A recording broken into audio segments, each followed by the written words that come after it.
This episode of A.C.M.G. Presents Talk Time Live is brought to you in part by Viewfinder's Identity Search and Design. Your choice for web design, graphic design, and all multimedia development needs. Visit VFISAD.com and let us bring your vision to reality. Hey there, this is Kyle Hebert, the voice of Ryu from Street Fighter V. Rise up. The answer lies in the heart of battle. You're listening to A.C.M.G. Presents Talk Time Live. Hadouken! Previously on Talk Time Live exclusive.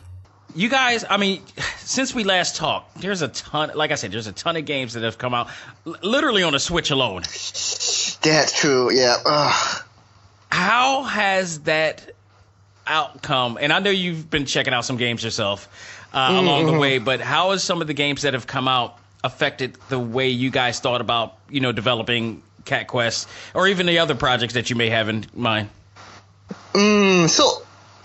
This might not be a really good thing for us, but we don't really try to let a lot of what's happening outside affect how we make our games, right? Mm-hmm. Which might be a bad thing, because we kind of feel like we have a certain idea of what we want to do with our games, and we already have a certain roadmap that we want to follow. Right. So if we let too much of what's happening outside, like the certain trends and stuff, affect how we make our games, we feel that might take away from the original vision of what we wanted to do, and making it as organic and original as possible, I'm assuming. Yeah, right. Yeah, exactly. So like a lot of the decisions we made for Cat Quest 2, right, was born out of feedback that we got from our fans. Yeah. And not really so much about what's the latest, hottest thing out there. Right. So one of the biggest comment and feedback that we got was people wanted cooperative play. Right. So that's like, because parents will buy this for their kids and they will want to play the game with their kids as well. Right. So this was something we definitely want to do, but it was not based because there were lots of local co-op games out there now, or the lack thereof, but more from what our fans wanted to see from the next game. Welcome to the show to give you all the news, views, and opinions in the world of gaming. This is A.C.M.G. Presents Talk Time Live Extras. So let's start with your host, Xavier Josiah. Power up and game on.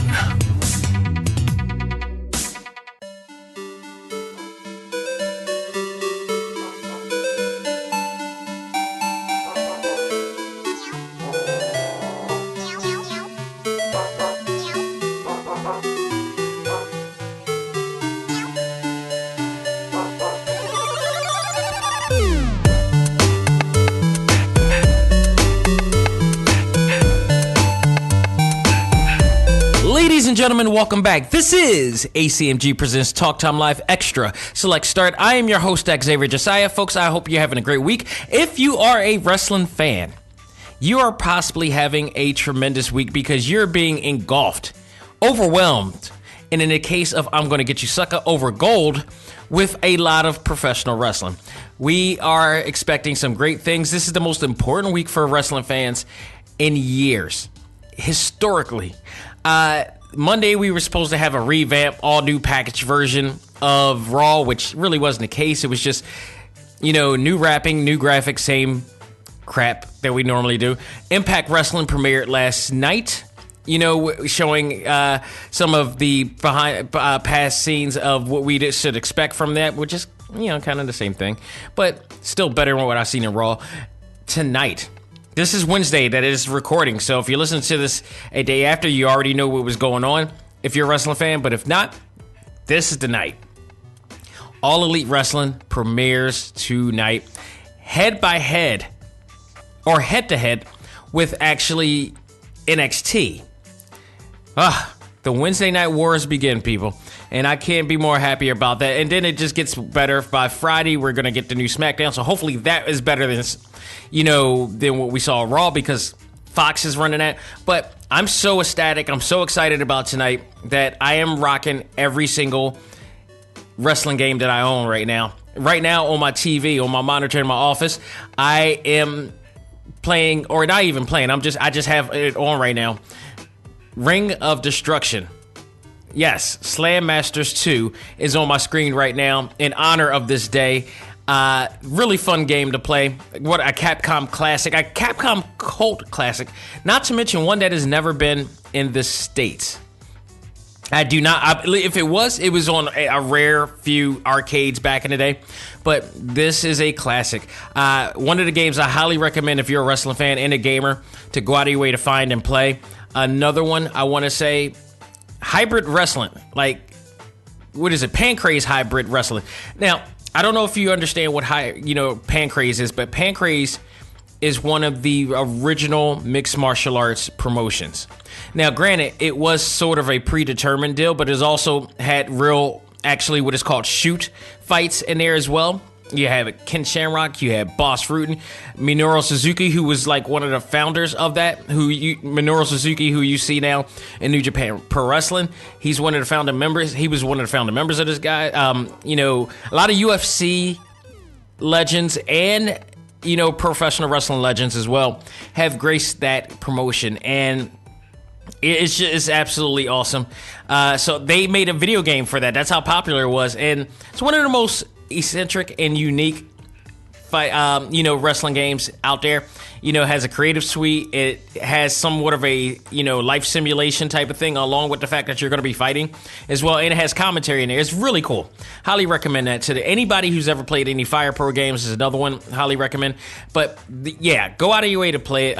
Wrestle War from Sega.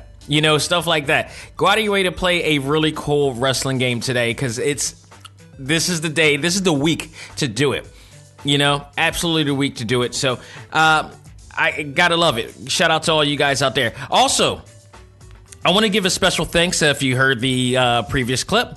You got a chance to talk to Desmond Wong all the way from Singapore, and representing the Gentle Brothers Games out there. The 3-person game development team who created actually Cat Quest, and Cat Quest 2 is out now on Steam. It's coming out for all of the other platforms, PlayStation 4, Xbox One, iOS, and Switch. We'll be getting this game. I highly recommend you jump on it, especially if you are a fan of action RPGs, really innovative action RPGs as well. And of course, cat and dog lovers. If you're pet lovers, you gotta love them. We talked about a lot of things. We talked about the behind the scenes of what they went on with that game, as well as other things, and just gotta touch. The one thing I will take away from Desmond, and I love when I talk to Desmond, is we're like beyond miles away from each other. I'm in Philadelphia, he's in Singapore.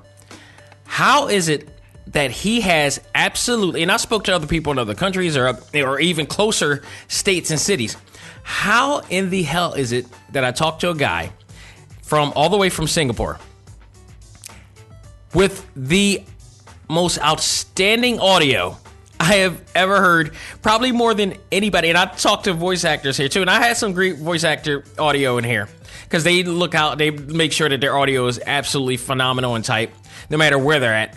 And his audio, both times, this is the second time he's been on my show, both times were phenomenal. Had no trouble. It was flawless. Do they have how strong is their Wi-Fi connection over there? It was absolutely awesome, but I had a great time talking with him again. I'm looking forward to Cat Quest 2 coming October 24th, so we got just a couple weeks away. And it's just awesome to be able to talk to people like him and just learn about their journeys and everything. He's a former game developer of, I believe Tech McCoy, because I believe he said he worked on Dynasty Warrior as well and other games, before they end up just venturing on their own. And like myself, we just got tired of, not being able to express ourselves or get opportunities to do what we want to do. Him and 2 other folks branched out on their own, created Cat Quest, became an award-winning game, and an award-nominated game as well, and got on the radar with a lot of people. Just saw an interview with him on IGN. It just got on. He's been around. They've been touring around America, coming to the States to promote this game. They have done a really well job. And this is a reason why I always tell people, if you really want to listen and learn from the people that you want to become, listen to TalkTimeLive.com exclusives. Go to the exclusives page. I have a ton of people in the industry that you need to listen to and learn how they got together. Like it may not be everything that you need to learn, but it's always a good start to listen to these people, actors, game developers, comic book artists, comic book writers, you name it, producers, people who work for Marvel, people who've been in Hollywood, you name it. They tell their story in their own way. In some way, you have to have learned something from that. And if you don't, you're not meant for this business, or you're really just not serious about doing it. That's just the way I see it. And again, it's just great to learn from these guys and be inspired by people like Desmond and, Jamar Nicholas and, going back to the, all the actors that I've had on the show. It's just an amazing thing. So, shout out to him. I'm looking forward to playing that game and much more coming from them as well. Very interesting conversation we had about the plans for the Cat Quest universe. So definitely go out of your way to check that out, and thank them again for coming on to the show. This episode of Select Start, we got some news to get into. We also have a final stage review. I was going to do two, but the one that I wanted to do, which was Gunvolt Chronicles, Luminous Avenger, I believe C is what Matt Papa told me in our last interview. I couldn't get it. I couldn't dive into that as much as I wanted to because I was playing this. I was playing another game that I want to talk about, expansion that I'm going to talk about in this episode, and I needed more time for that. So I'm going to stretch it over to next week. Plus, a lot of other games are coming out next week as well. Ghostbusters, I believe, is coming out soon. There's a ton of games. This is the fall season. There's a ton of games coming out this month alone. Overwatch is coming out this month. It's just going to be insane. Overwatch for the Switch, I might want to point that out. So there's just a lot going on. Try to get as many reviews as possible, try to get it all in as much as possible. It's hard trying to produce podcasts and trying to design and trying to play these games at the same time. It gets a little overwhelming sometimes, but it's all in great fun. So I will talk about Fight and Rage, which is another really, really great brawler. This is like an arcade brawler. This is a classic arcade style brawler that I think a lot of fans of that genre need to play. So we're going to talk about that in our final stage review. Is it all of that is cracked to be? We'll see. We'll talk about that when we get there. But let's get into some news because there's a lot of great news talking here, including the huge surprise announcement in the land of Sony and PlayStation.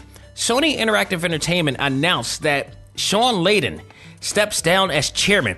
Shawn Laydan has been in the game for years. Let's talk since 1987, where he started out as part of Sony's corporate communications department, and he then became the president of Sony Computer Entertainment, as you know as SCE, in Japan in October 2007. He then went on to become the founder of Sony Network Entertainment International in 2010, where he was placed as vice president. In 2014, he became the chairman of Sony Interactive Entertainment Worldwide Studios, which at the time premiered many of PlayStation's critically acclaimed first-party titles such as God of War, Spider-Man, Horizon Zero Dawn, and many, many more. You saw Shawn Laydan in E3 all the time, and you always anticipated his appearance because at the time, dating back a few years ago, before the last 2 years, the Sony conference was one of the most anticipated conference. Sony at E3 was like Marvel at San Diego Comic-Con. When they're going to have a conference there where they're doing a Hall H or whatever like that, these two companies are going to bring it, and they're going to have the most exciting, most exhilarating, emotional announcements ever. And I think their best announcement was probably dating 2 years back when they announced Shenmue 3, when they announced Final Fantasy 7, which I think people nearly cried for real when the announcement of that game and the visual of that game came out. And now we're just months away from that game premiering, which is awesome. Absolutely. I am so looking for it. I truly believe that game's going to be a game of the year, but I digress. When it comes to Shawn Laydan, he's just became a household name, and not only for Sony, not only for PlayStation, just the world of gaming as well. So the announcement of hearing him stepping down is just really shocking. And PlayStation did put out a tweet on the 30th saying it is with great emotion that we announced that the Worldwide Studios chairman, Shawn Laydan, will be departing from Sony Interactive Entertainment. His visionary leadership will be greatly missed. We wish him success in future endeavors and are deeply grateful for the years of service. Thank you for everything, Shawn. Enough said. I don't know what really led to this. There's no information as to what really led to this. There's a lot of stupid rumors going around as to where he might be going or whatever like that. There's nothing concrete, so don't listen to it until there is an official announcement, because there is a lot of stupid rumors going around. There is a lot of stupid websites, media websites, really hack media websites.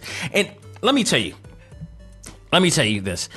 I need people to really use their brain on social media, on the internet, because I'm seeing a lot of people that are constantly getting baited by these stupid websites. And of course, because I have the A.C.M.G Facebook page and Facebook group web page. And of course, there's always the issue of Facebook, allowing false information of whether it's politics or whatever going out. And then we get these stupid clickbait articles about whether it's Marvel, whether it's, video games or something like that coming out. I have members of the group posting this stuff, and I approve everything. So I'm now starting to use a little bit more critical thinking. I actually read the articles, which a lot of people don't really do, and I've mentioned this before. I need people to really, really stop being lazy when looking at things. Don't just look at the headlines. Read the articles. Don't skim through the articles. Actually read. Actually freaking read. And look at these articles. Like there was one in particular that kept coming onto the Facebook group, and I'm letting it go. But at the same time, I'm reading this. I'm like, this is a bogus. Just the writing alone was just so mediocre, and it was just a low level of writing for somebody that's supposed to be in the media. Like, even from a term paper aspect, a college term paper aspect, that just felt like a C level or D level, grade, for somebody. The way it was worded, the context that it was sounding, it just, and the things that they were saying, there was no merit of proof, of concrete proof, or as to where they got their information. They just kept saying, I got a source that said, and it was the way that it said, just like threw me off. And of course, there were some trigger red flag things in this particular website that it just wasn't doing. So I just decided, I'm no longer allowing any more fake articles or news going through A.C.M.G. I'm tired of it. I'm tired of it. If it's real news, and then even further, nobody ever fact checks. If you read one article about something, if it's an editorial article, that's one thing. If it's, talking about someone's opinion on something, that's one thing. But if it's actually trying to show real fact about a game or a movie or a comic or whatever form of fandom that we cover, it needs to be fact checked. So if it's not trending on social media, like especially Twitter, if that information is not trending on Twitter, and it's like a really big situation, like article, like say the Defenders are coming back. You think that something like The Defenders, which was on Netflix, and it was canceled, you would think that something like that would actually be on huge on social media, on IGN, on GameSpot, on Entertainment Weekly, or nobody's covering that. It's only on this one site that is not on the radar of anybody. So how are we gonna really believe this? Not Variety. That's a really commendable site. No. Absolutely freaking no. If you don't hear from the people themselves, if it's not an interview, you can't claim it or proclaim it as fact. And that's all I'm saying about that. That's pretty much all I'm saying about that. So in this case, it just boggles me that people do that. But I'm sorry for the rant off. It's just I had to get that out. I had to say it. It needs to be said. People, when you look at articles, please, if it's not coming from the source, and the source does not have the source, it's not real source. Just plain and simple. Moving on. Marvel Avengers I'm sticking to this like glue now. I'm all for this game. This game is now proven its worth. It is showing some really impressive things. Graphically, visually, cosmetically, it looks eons better than it was before. They are constantly posting. I'm keeping an eye on it, but they recently posted visuals that of Thor. And they just continue to prove people wrong. The visuals for the game is just making fans less doubtful as we approach the premiere. Square Enix and Crystal Dynamics released a very detailed 3D model display of Thor, showing his beautiful outfit, or should I just say armor, Asgardian armor, based on Marvel's design with a bit of a Norse god historical influence in there. So there's like, if you remember like Black Panther's suit from the movie, they had a lot of great African patterns in there. They kind of did the same thing with Thor's, outfit and or armor or whatever, and has a lot of Norse god, inscriptions in there. Really cool. Absolutely really cool. His hammer, Mjolnir, God, it took us years to find out how to pronounce that name. Thank goodness for the movies, because I think nobody except anybody who's ever probably read Norse god tales or whatever like that probably knew exactly how to pronounce that. But I absolutely was not the only one who did not know how to pronounce that until the movie came out. And even still, was still trying hard to find, and I'm glad they played on that. But Mjolnir also has Norse god inscriptions on it as well. It's like very detailed character modeling here. So I can't wait to see this. I am so looking forward to this. It's shaping up to be a really good game. So 2020 is going to be good. I think it's going to be good for them right there. God Eater 3 has released a new update which will provide the following. A new episode based on Claire, the character Claire, called Traversing the Past. It also will include an extra mission, which was added with new origami known as Ashfruit Origami Barbarous Ira. That's so long. It's so extra. But that's also included. Two new certification missions has been added as well. There are also some balance adjustments for the game to provide better gameplay for both single player and multiplayer as well.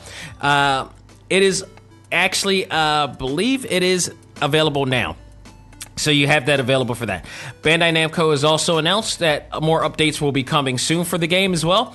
A version 2.10 or later will include God Arc Plus, which I believe is just going to be adding on to the already powerful God Arc that you already created. Again, if you don't know about the game, the God Arc is actually like a weapon that has a symbiote into it that links to you in a symbiotic way. And it also transforms to a gun. It's a really cool weapon.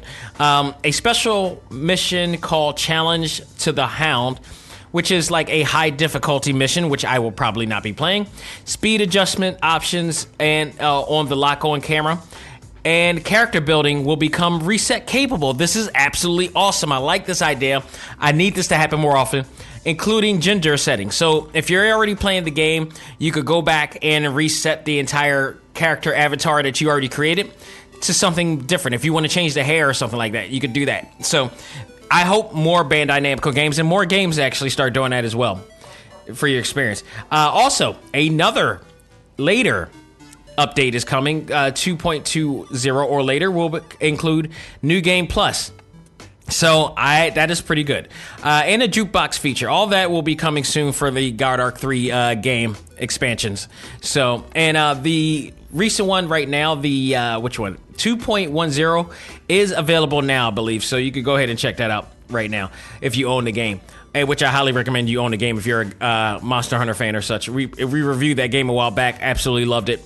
Always the entire God Arc series I'm a big fan of. So Bandai Namco has also announced that they are making the sequel to My Hero Academia 1 Justice, entitled My Hero Academia 1 Justice 2. So that will be coming out in 2020. More information will be announced at New York Comic Con, which is this week. 2099 is coming. Shout out to all the people at ReedPop. I wish I could be there. Unfortunately, I can't. They actually invited me to do 2 panels, I believe with Charlotte Chung on that one, and unfortunately I couldn't, but I will be there next year. A.C.M.G. Presents Talk Time Live will be there next year at New York Comic Con, absolutely. And I'm looking very forward to it. It'll be the first time I've ever gone to New York Comic Con. And to go there and possibly do something big for my first one, how epic is that going to be? So I'm looking forward to that. Stay tuned for that and much, much more, people. So, My Hero Academia is coming out, so no information will come out until New York Comic Con, which is great because now it seems that Reed Pop has finally grasped a lot of what San Diego has been doing as far as getting exclusive news, as far as getting new content, and they're now finally getting exclusives for New York Comic Con. That was the one thing that took them away from San Diego Comic Con for years, and now they're starting to get exclusive items and figures and stuff and content that you can only get at New York Comic Con. So it's going to be now. This is really going to step up the game. And by next year, I'm so looking forward to that. I'm so looking forward to that. We're in any type of form or fashion that I will be involved in it. So I'm looking forward to that there. So this week on the 30th of September, we finally get a chance to check out Marvel Ultimate Alliance 3's first DLC expansion entitled Curse of the Vampire. This expansion, actually, which by the way, I believe is a free expansion with the exception of the characters that are involved. This expansion includes new characters joining the game, including Blade, the Punisher, Moon Knight, and Morbius, all available in this game if you brought the season pass. So you have all that there. If you downloaded and updated the game, you now see the character select screen with like quite a few different slots in there, of which 4 of them is the Marvel Knights here. So the game also has a variety of new features, including one of my favorites here because it helps the game progress a lot smoother and faster here, and that is Shield Depot, which is actually just like a store, a in-game store that allows you to buy new voice lines and new costumes for Captain America, Thor, Black Panther, and Iron Man, which are really, really cool. I forgot which version. Captain America, he has the Winter Soldier outfit that he wore on Winter Soldier, and he has like I guess it's like a laser holographic shield. I mean, they went all out for the skins of this one. Thor has his Ultimate Thor look to him. Black Panther has his sheath, I believe I'm pronouncing it right, armor on there, or psi armor, or whatever it's called.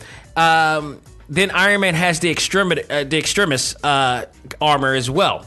So that's an addition there, and that's already and the cool part about that is that all you have to do is buy them in the Shield Depot, unlike the other costumes for, I believe, Spider-Man and Captain Marvel and all this stuff, and Hulk, which you have to go through a very difficult,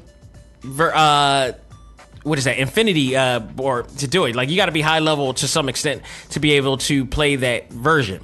And I just finally got Thanos, so I'm at the level. I got 4 characters that are already at a level 101 so far playing this game, so hopefully I'll be able to unlock them soon. But the Shield Depot helps with the progression of things, and it allows you also to get more items as well. You could get more XP cubes to help you level up characters faster, orbs, and AEP to help you upgrade the lab as well, or what is it? Not just the lab. It's the enhancements for the team enhancements, pretty much, or the alliance enhancements, I believe is what they call it.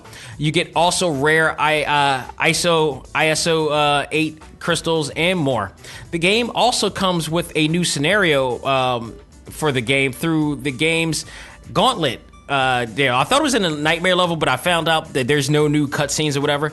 It's all of the character unlocks for the game for this expansion is all in the gauntlet level, which allows you to play through and unlock the DLC characters and kind of level up as well. It's very reminiscent of the classic Marvel Ultimate Alliance style of game. And so I like this aspect because it has a storyline. There's nothing really to it, but it has a bit of a little scenario storyline, but you can pick any of your characters to go through these, situations. And there are stipulations within it, such as like for the Curse of the Vampire scenario, all of the normal characters that you fight off are cursed in some ways. So they have abilities that can kind of handicap you in a sense. You got to find your way out to maneuver over those handicaps. And Nightmare Mode also, which you got to start at level 40 and up, also has those handicaps stipulations as well. So it's met with a really cool situation. I love this game. I've played this game so many times. I think outside of WWE 2K, I might have played this game more than any other game this year, bar none, because I love the story is fun. The characters are great. I can't speak enough about this game. You will also be able to level up your characters even further. Now it goes all the way up to 150. So if you're already at the 100 level, you could go farther than that. So because now they have new Infinity modes and Infinity challenges as well, which goes higher for you too. So they are giving it to you. I like what they've done so far. I do wish that we did get some type of new cutscene involving the new characters, but it's all right. It doesn't take away from the experience at all. It's really awesome. I love it. If you have not, and if you're a Marvel fan and you own a Switch, or if you're planning to get a Switch Lite during a holiday season or whatever like that, one of the must-have games, I'm just going to give this away now because I'm probably going to suggest some games during the holiday season for the Switch and other games to get that you haven't gotten yet. Absolutely get Marvel Ultimate Alliance 3. Just such a fun game there. So, folks, that will do it for this version or this segment of this show. I'm going to take a break, come back, and review Fight and Rage. If you're an old school beat-em-up brawler fan, you're going to want to hear this, and you're going to want to play this. Find out why right after this. Ladies and gentlemen, this is Xavier Josiah, the host of A.C.M.G. Presents Talk Time Live, the podcast. You want to catch up with all of our podcast shows and hear from some of the hottest names in all of anime, comics, movies, and games, such as... This is Miley Flanagan, the voice of Naruto. This is Stephanie Shea, the voice of Sailor Moon. This is Ruben Langdon, voice of Ken Masters and Dante from Devil May Cry. Hey there, this is Kyle Hebert, the voice of Ryu from Street Fighter V. This is Chris Battle, character designer of Teen Titans Go. Here's your chance to check out all of that and more on TalkTimeLive.com. TalkTimeLive.com provides all of our ACMG content with new and previous episodes, exclusive interviews, articles, and much more. Visit TalkTimeLive.com and let us help you learn to let go, live life, and love all things ACMG. Talk Time Live.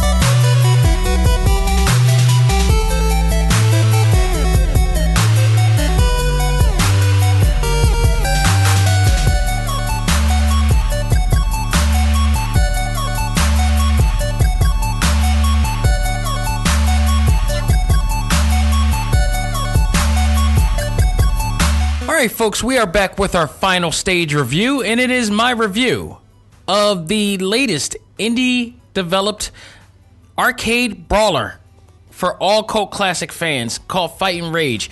Just came out last week, and I gotta tell you, this is a very impressive brawler. Like, I just got finished from checking out Way Forward's River City Girls, which was a phenomenal game. A phenomenal Kunio-Kan style RPG brawler. This, and my thing here, when I was playing this, and when I was going into playing this game, and I was very interested in playing this game, I had to realize one thing about this game.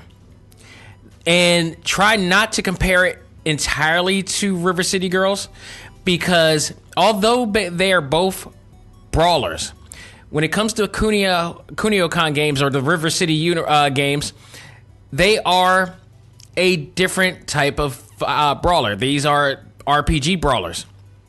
That's a signature. That's like a trademark. Only like Technos, or now in this case Arc System Works, are now familiar with that. That goes there. So there are only a few games that do with those guys have done with it. Everything else is usually just a standard arcade brawler. What Fighting Rage has done here is that it is in all aspect a beat 'em up brawler that is as old school can possibly be. This game celebrates virtually everything we loved about arcade-style brawlers, and I have to emphasize arcade-style brawlers. So when I do try to compare this to what I just played with River City Girls, I have to take into effect that this is a arcade-style brawler, which means there's a little bit more simple or a little bit more simplistic style effect to it rather than technical features and arcade additions and upgrades and added on things and, that the River City games have always had. So you got to take that into consideration for that. So in doing so, I had to really just, be mindful of that. But like I said, the game celebrates everything we love from arcade style. Some of the best beat 'em ups. Like this game pays a lot of homage to that, and that's what I had to take in. This is a game that not only just celebrates a lot, if not all of our favorite, brawler games that we've played in like the 80s and 90s, but also just how really stiff games like this can be back in the day. And it feels like the developer, or the creator, which is Sebastian Garcia. And by the way, he is the only guy. He is the sole creator of this game. Only one person put this together. That's it. And you play this game and you're like, this is a game that should have been done by a team of people. One guy did this. Just like the Friends of Shingo Ishikawa, which was done by Yeo, who we had a chance to talk with a while back on that game. He was the only one that did it. Like, these guys are no freaking joke. So you can imagine, he didn't have a team of 100 like Way Forward did. This guy did it by himself. For a guy to do that by himself, you can only imagine what he could have done if he had the power staff amount of people that Way Forward has. Can you imagine what they could have done with this game? But this game is powerful as it is. I mean, is it the perfect game? Well, let's find out and talk about it. The graphics, as I said, if you love Double Dragon, Streets of Rage, TMNT or Teenage Mutant Ninja Turtles, The Simpsons, and many more, you'll see influences and homage paid to a lot of these games on here. Shinobi, all of them, just a lot of them on this game.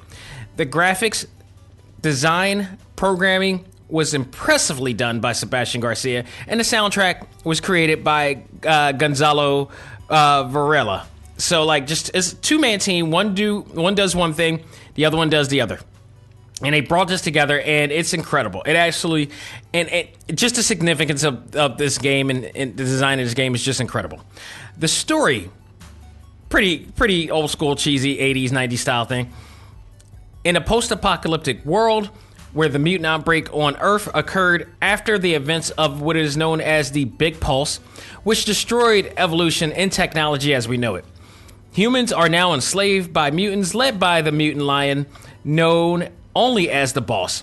Humans' only hope for freedom, it lies in the hands of 3 brave warriors, which include 2 human characters and 1 mutant rebel, all of them named which is a female character named Gal, a mutant named Bull named Ricardo, and a ninja for some reason named F. Norris. Interesting. He kind of does look like Chuck Norris. I just want to point that out. Why they call him F. Norris? That's an interesting thing. I would love to know about that. But all of which who are use their powers and abilities and skill to take down the Boss and try to free the human slaves that have been taken over in this new dark world. So it's a pretty simple storyline. Pretty simple, effective. Let's just talk about the character design here. The actual sprite design here. Just absolutely beautiful anime, super deformed visual design style that is very reminiscent of the cult classic Scott Pilgrim vs. the World, which, in a sense, Scott Pilgrim vs. the World, if I'm correct, was a mix of arcade and RPG style, like River City as well. So, but the look of it just looks very similar to Scott Pilgrim, and I love it. This game may carry the essence of the golden age of brawlers, but for those who don't know, because there's a lot of new kids who don't understand that term, beat 'em up brawlers, before fighting games ever occurred, it was beat up brawlers, and before Street Fighter, there was Double Dragon. It was one of the first games to ever come out where you are a character who just goes around the neighborhoods and streets beating the living crap out of people to try to save Maria or whatever damsel in distress or whatever, stopping whatever big threat that's going on in the city or the world. That was the case. And from Double Dragon, it spawned into so many other ones. Final Fight for Capcom, Streets of Rage, and just a horde of others that Capcom has made, that Technos has made, and all these other people has made. It really kind of started with Double Dragon from that point on. So, and now it's the indie developers and the retro gamers are continuing the legacy, or keeping the legacy alive, if you will, in a great way. And this is just one of those other things. You Way Forward again, and Arc System Works continued it on with the Konyo-kan, legacy, and now the fighting, this whole thing is still keeping up here. So it's just really cool. Just really cool to see that genre has not died by a long shot. This game, like I said, may carry the essence of, the golden age of brawlers, but also implements tons of unlockable features that will attempt to keep you playing for hours. And I say attempt for a reason, because we're about to get to the pros and cons of this whole thing. So the unlockables include the ability to play as characters you played in the game or you fought in the game. Fighting Rage also allows you to experience various cutscenes, allowing multiple endings depending on which direction you choose to enter or decisions that you make throughout the game, as well as the difficulty level that you play. So the game also includes other play options such as training mode, versus mode, which is like you could play single, computer versus computer, or you could just watch it yourself. You could enjoy it yourself. So that mode, the versus mode, I like because it's basically a very simplistic fighting game mode.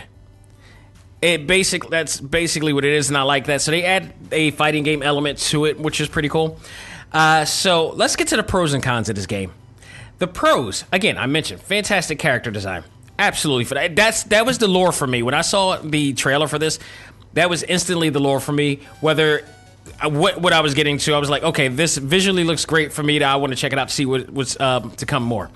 Each stage, depending on the direction that you go to, can provide different forms of gameplay, including motorcycle and surfing shooter stages, which is really cool. Very reminiscent of the Shinobi era, or any game that involved like a motorcycle. I believe Bad Dudes or Two Crew Dudes or whatever. I mean, there's a lot of those games that had motorcycle and surfing shooter modes or whatever. It's just that it just a lot of cliche, a ton of cliche things that are happening in this game that you're used to. I mean, elevator stages, bosses with shotguns, at the end of the final stage. I mean, you name it. It's all there. Everything that you remember about, beat 'em up style brawlers is in this game. So the visual options that allow you to play the game using a variety of filter options, such as CRT monitor for those who are, into the classic style of playing a video game back in the day. TV mode and TV mode as well. Basically, if you CRT monitor, which is like the old school Mercury monitors or whatnot that we used to play in arcades with, that was probably way too dangerous to play at the time. They also have clean and smooth options for a more modern look. Scan lines, of course, if you really want that old school look. And you can even play it in grayscale, which is like just basically black and white. It's really cool. There's a ton of depth that went to this game. You can never take that away. There are tons of things to unlock, of course, new costumes for the regular characters, new characters to play, new modes and options to help your next run be a little bit more fun and easy to play. But you got to earn that right to be able to play it easy. The fighting system and controls are as fluid as it could be for the most part. In-depth story progression is definitely a cool thing that they have in here. So that's one of the pros that I liked about this game. The cons, however, this is where the things kind of go. The story, although this does have a story, as I just mentioned, the story did not draw me in completely. And I mean, it is a very 80s dialogue and character developed type of game, so that could be it. But again, this is the part where I was trying not to compare it to River City Girls. And the reason why I can't and I don't want to compare it to, because again, one man created this, and to say that, that's phenomenal. That is phenomenal. And then you look at River City Girls, which they had a whole production team. They had, which is a great thing. They had a whole production team, voice actors, cut scenes, beautiful cut scenes, and just allowed you to draw in to their world a lot better and actually have a lot more personality. Whereas this one is just like, Fighting Rage is funny because Fighting Rage was exactly the game that I thought I was going to get out of River City Girls. And then I played River City Girls and found out, wow, they really outdid themselves and did all this. And that took a lot of people to do. One man did this, and this game is outstanding on this note. But with that said, I didn't get into the story immediately and getting drawn into the characters immediately. So hopefully down the line, if they do another one, that they'll be able to do a little bit more with it, and probably he can hire some more people to try to, give it a little bit more in depth to the storyline and depth to the, because it was okay. It was okay at best, but it was like, and I could be spoiled by what I've already just played previously too. That could be a thing too, but I mean, as going into it, but if I didn't know about the story of the game, if I didn't go online to learn about the story of the game, and I wish they would have added that aspect to the game to talk about what is going on in the game, because you just go right into the game and the game just plays and you're supposed to know what's going on, and that's not the case. I had to go online. I had to go in there to their Steam page or whatever like that to understand what the story was and what was going on, because I was kind of lost in a sense of what was going on there. So that's one thing. The unlocking system can be a bit tedious. It can be a bit tedious to do the stipulations. Some require you to beat the game on the harder mode to unlock. Yet, like, the problem with that is that you have to be really skilled in the game and understand the control schemes in order to possibly do it. And I'm telling you now, I'm playing through the normal mode. It is not easy. I could get to a certain part, and I can't. It's not. It's how can I say that? This game, if you want a game that provides you like easy options, now they do have an easy mode that you can unlock in here, which is fine. But unfortunately, it also means that you can't unlock everything, because they're forcing you to go into the harder mode in order to play the game, because they want you to play the game that bad. And they want you to be one of those skillful, brawlers. So in that sense, it's not truly like catered to everybody. It's only catered to those people who are like, score makers. And I say score makers as in people who really want to execute the game perfectly. So it's not for casual fans, it's more for hardcore. I should at least say that. That's pretty much what I'm getting at. This is more geared for the hardcore, fan of this genre, rather than the casual fan, which I think that's kind of where this game fails, because even though it's an easy mode and you want to enjoy that the game has to offer, but you might not want to go through all that. And we live in a different ideology of the game of the game fan in this generation, because a lot of people don't play games anymore. Like in the 80s, people played games to not only try to beat games, but to get the highest score, and they would work their ass off to get the highest score. Now, in this day and age, games are used for leisure and comfort, for calming. It's like reading a book for most people in this day and age. So there are games that are so fun to play, and it just takes your mind off of everything that you are going through in your life. Like, you have a crappy day at work, you go play that game, and you enjoy that game, and you have fun that game, and you dominate that game, and it makes you feel a lot better. You play a game like this, and guaranteed, if you've been through a hell of a day and a crappy day and a shitty day, this game will piss you off even more, and God knows what's going to happen the next day if you play a game like this. So, chances are that people are going to turn off this game and just move on to the next game, or buy a new game and not even focus on this game. I think, like I said, much like this is the part where I will compare it to River City Girls, is that at least River City Girls, because of their RPG elements, allow you to become a little bit more powerful. I'll even go as far as saying Marvel Ultimate Alliance 3. You know, you get into the game more, you start, and of course both of them is because they have RPG elements in there that allows you to be stronger and allow you to enjoy the game and go through the game a little bit more easier than you did before and enjoy it, everything about it. So they want you to enjoy everything that the games have to offer. Whereas, you know, this game, Garcia wanted you to he's trying to challenge you, which is fine, but you're catering to a niche percentage of your audience by doing that. So it's like you could play through the easy mode and enjoy that, but you won't be able to see what else is available and you won't be able to unlock everything.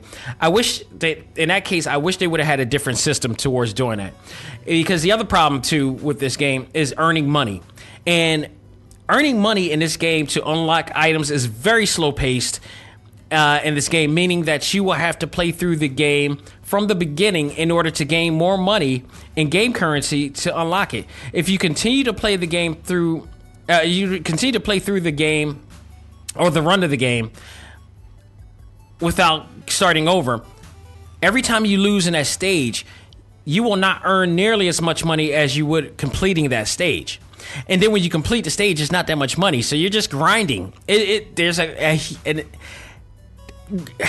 Grinding in a game can be bad, but it can also be good. It's just how you do it. In this case, I think the grinding aspect of this game is tedious. And if I got to use the word like tedious, that's not good. That is absolutely not good. Tedious. Anything that's tedious it becomes boring. It becomes annoying, and eventually you want to turn away from it. I think there's an aspect, and I've read like forum discussions of the creator, and I know he wants people to do it, but you can't. I mean, we got too many options. We got way too many options. I say give us the option to be able to play and unlock everything through its own difficulty level and allow people to want to play a difficulty level, not forcing them to play a difficulty level with an incentive of unlocking certain things. This is a day and age like this. If this was the 80s and we didn't have much content like we do now, you would be able to get away with that. Now, not necessarily. So that's just one of the things, I felt that is going to turn away some people. It is absolutely going to turn away some people who actually want to enjoy this game, who loves the look of the game, who loves the feel of the game, but it gets irritated after a while. We got a lot of emotional focus people in this world. So there's that. The training mode also is something that I had to put in the con side. The training mode is good, but it would benefit more if definitely benefit players more if it had a tutorial feature in it that would show you how exactly the moves are done before attempting the moves. So it tells you what you need to do. Like, it'll tell you, like, by the way, it is a very simplistic control scheme style, which is like only one button for attack. There's another button for jump, but if you tap the jump button twice, it becomes an attack button. So you have that. And from there, you have a button that does a supercharge. And it's one of those, cliche type of situations in a brawler where you have a meter that you can use it and a meter replenishes up. You got to wait till it to replenish. Or if you choose to do it now, do it before it replenishes, you could do so. However, it will diminish your hit points from there. So you got to be careful how you use it. Sometimes you kind of get plagued into using it, and you got to be patient to try to use it. That's usually the technique of that. So, but for the training mode will be so better if they added like a mode like if you played any fighting game and you played a training mode. I'll give you a great example. There's a ton of them. I believe Mortal Kombat has this. I believe Virtua Fighter 5 especially has this. It's like when you want to learn Tekken as well, when you want to learn how to pull off a move, not only do they show you how to pull off a move by just hitting on a button and then all of a sudden you see a tutorial presentation, I forgot what they call it, a demo of how it's done, but it also show you the timing of the animation of how the actual control scheme is done. Because not everything in this game is fluid. There are some secret attacks that you could do in here, but you have to know how to time it right. And I remember there was one that I was stuck on that I had to button mash in order to get through. So it would have been a much better help if they had some type of demo mode that will allow you to watch the computer demonstrate the actual move itself. So that's the only thing. Other than that, overall, this game is this is a very commendable effort for that of only one person. The game is a lot of fun regardless, although I do recommend people to take their time with it, as the more you play it, I believe it does get a little bit easier as it goes along, but there are some parts that you will be stumped by. And it's just, you sometimes got to go away from the game and maybe come back. And then some people might not. That's just what it is. While it doesn't have the narrative and production power of brawlers like River City Girls, the game definitely has a lot to offer. And in due time, can evolve much like the legendary Konyo-kan series have. I do wish that they add an RPG element to it, though, because I think that would help it a lot better. But otherwise, I can't help but to enjoy this game for what it is, and commend, just commend him for even doing it, man. It's just absolutely awesome. Sebastian Garcia did a tremendous job. Gonzalo did a great job with the soundtrack. If this is the first attempt of his game, kudos to him. So I can't help but to give him a grade of a B, a solid B for this one. There could have been things that could have been better for the experience, but it wasn't, unfortunately. But who knows if it gets a DLC upgrade, or update, or whatnot? Maybe we'll see it then. But for now, I love what they did with this. I'd still recommend it to those who are definitely hardcore brawler fans who like to get the highest score, or you want to get the best technique. This is for the hardcore. Definitely for the hardcore. So it is available right now on Nintendo Switch and Steam, so go out of your way to check it out. I believe it's $19.99, which, again, when I said I played River City Girls and I figured out, like, why is this one $29.99 as opposed to like $19.99 for a brawler game like this? I figured out why. So that both of these games are appropriately priced here, but go out of your way to check this out. It's actually a pretty fun game, and check it out there. Ladies and gentlemen, that will do it for this edition of Select Start. I hope you guys enjoyed this and many, many of our other episodes that we had.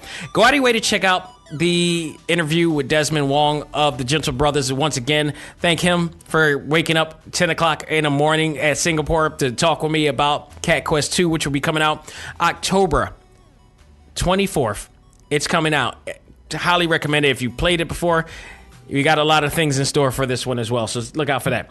Next week, as I mentioned, I will be reviewing Azora Gunvault, Luminous Avengers Z, and from Indy Creates, and I'm gonna check it out. I should be able to have it fully played there. And again, it's one of those games that, like, there's a learning curve for that too. There's a bit of a learning curve for that one as well. So we'll talk about that more next week. This Sunday on Talk to Live, the Prime show, I can't believe I'm going to say this, but we're going to be talking Breaking Bad. We're definitely going to talk about Breaking Bad. El Camino, a Breaking Bad movie, is coming. And I am so astounded for this movie. So this is going to allow me to be able to talk about the 5 best Breaking Bad episodes that I love in celebration of the upcoming movie is coming as well. And there is a chance next week, actually no, not next week, it is this weekend. This weekend, we get The Joker. The Joker is finally coming out. There's a lot of controversy about this movie, but there's also a ton of praise about this movie. I will be checking it out this week, whether it be an early version or not, or whatever. I will be checking out this movie in bravery and not in fear. I know there's a lot going on based upon the situation, the unfortunate shootings from back in Angora with the Dark Knight movie. It's a shame, but let us not live in fear. Let us watch it for what it is, and it is a movie. We are America. We should be a strong-minded country. We will be a strong-minded country, and we will look at this as a community. Let's all look at this community. Let's not make this an excuse to do anything crazy and stupid. But we're going to talk about that movie. We're going to talk about it all this Sunday. So I will be going out of my way to check that out. And, you know, and to just see how it was. I heard great things about it. It's a major reviews about it. Let's do it. Let's all enjoy it safely and just be safe out there when you watch it. So we're going to check it out, give my review on it this week, Breaking Bad as well, and any other news that is going on in the world of our favorite fandoms as well. So ladies and gentlemen, thank you so much. Check us out on iTunes, iHeartRadio, Stitcher, Google Play, Podbean, and of course, TalkTimeLive.com, where you can check out this episode and many other episodes in our selection in our website, as well as go to the exclusive page to check out Desmond Wong and the Gentle Brothers interview I had about Cat Quest, and all of the other interviews I had throughout this tenure of our entire run. So you can check that out there. Folks, that will do it. On behalf of myself, this is Dak Xavier Josiah saying learn to let go, live life, and love all things anime, comics, movies, and games. This is A.C.M.G. presents Talk Time Live. We are out of here. Take care.